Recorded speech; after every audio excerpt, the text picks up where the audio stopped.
Okay, so I really hurt myself.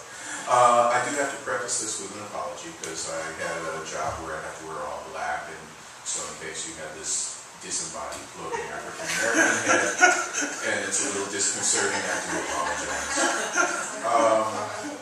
But I would think that a lot of the resurgence of poetry, particularly in the 90s, had a lot to do with coffee. Yeah, because we had the 1984 Olympics. In the 1984 Olympics, that was when coffee had this paradigm shift between being what I call a jumpstart in the morning to being a beverage. All of a sudden, instead of, you know, my two favorite guys, Chase and Sanborn, coffee became something which was more exotic. There were cappuccinos, frappuccinos, al cappuccinos, any kind of coffee that you could probably imagine. So, as a result, people who were starting businesses started off with coffee houses. And in order to get people to their coffee houses, they made these palaces of coffee houses. My reading in the 90s was one of those. So that people would have a place to come, hang out, read, enjoy some music, because some people played music. And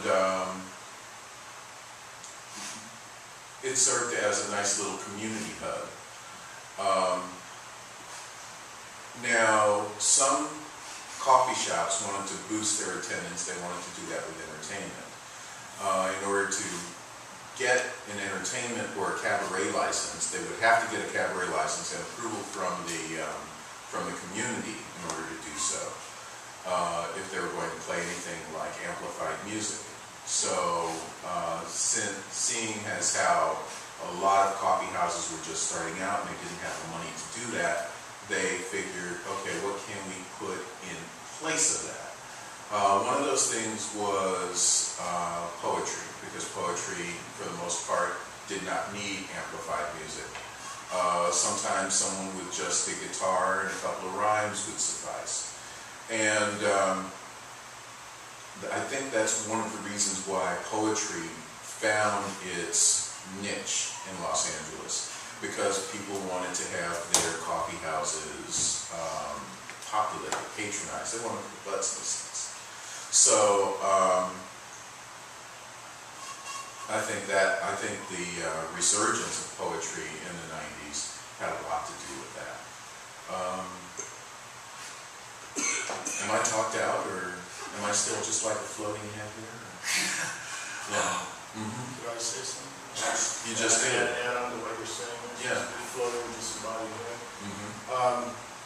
I think that you're onto something there, but I also think that it has something. We have to take into account the popularity of the computer, which made it possible for people like me that used to write and scribble away in little notebooks to suddenly be able to crank out hundreds of poems and save them in nicely typed sheets instead of having to type them on the typewriter.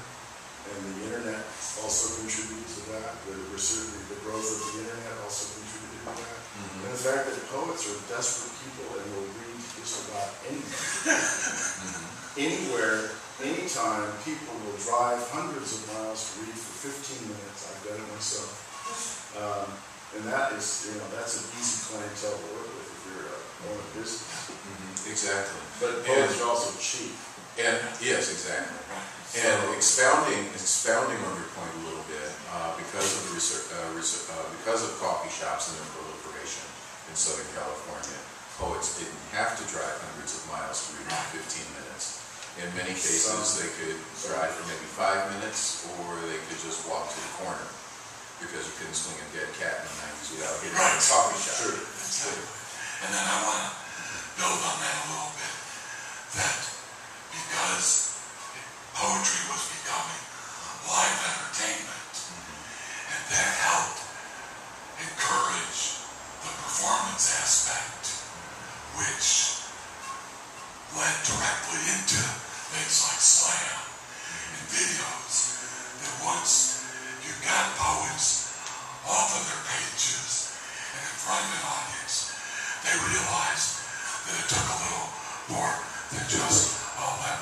read my poem here, it kind of goes like this. That they had to actually put some feeling. They had to learn how to, at the very least, make the ideas in the poem come across to their audience in a clear and engaging way. Now, some of them took it and ran as far as they could in the opposite direction. And you got people doing something that still very much exists today, poetry, which essentially was all performance. And when you put it back on the page, you're just like, huh? What's this? Oh, yeah. That would be my, There was also, a lot more open mics in the 90s than there had been in the 70s. I must say that because in the 70s, most of the reading series that I remember had, I would say, 1 or 2 features, and that was it. And the Baroque originally had a featured reading every Friday night with an open first, but the open was very limited to 5 or 6 people. And this led to a lot of feuding because people didn't get picked on a particular Friday night. So in the 90s, it seemed that almost every one of these coffee house meetings had an open mic section as well as a feature. And sometimes it was just open mic, and some of the open mics maybe went on to about 20 people. And Or 30. But this led to a wide variety of people coming. But what I've noticed is wherever you have an open mic situation, this is also true of civic meetings. Because as a journalist, I covered things like city council meetings where they have public comment periods. It seems like any time there's a microphone and somebody's allowed to speak for 3 to 5 minutes, you will get anybody ranging from geniuses and orators to wackos. And so you did have your share of complete wackos from Beyond the Road to every reading series I can think of. I did a reading one night in the Valley at the Hot House Coffee House where during the open mic segment there was some fellow who was from the Middle Ages. He had some pseudo-Shakespearean, or I should say pseudo-Shakespearean something or other. And then afterwards lunged at a poet in the audience and complained that he had not been allowed to read this whole thing at this other poet's series because he had been cut off after 5 minutes. And it seemed like he was doing this at every reading series he went to. He would go over the time limit. So there was a lot of discussion too about time limits, and there was to add to that, we actually brought in a bodyguard after that because of that particular. I was co-hosting that. Yeah, that's right. You know who that guy was? That was the iguana, wasn't it? No, this is the Hot House. This is at the Hot House Cafe on Magnolia Boulevard, and I know that the poet went by the pseudonym of Sovereign Sagewood. Right.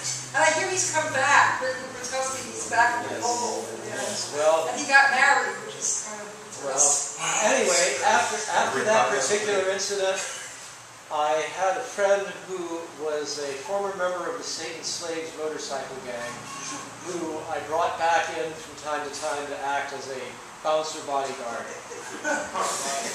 Poetry readings with bouncers. Yeah. It was crazy times. Gosh. So,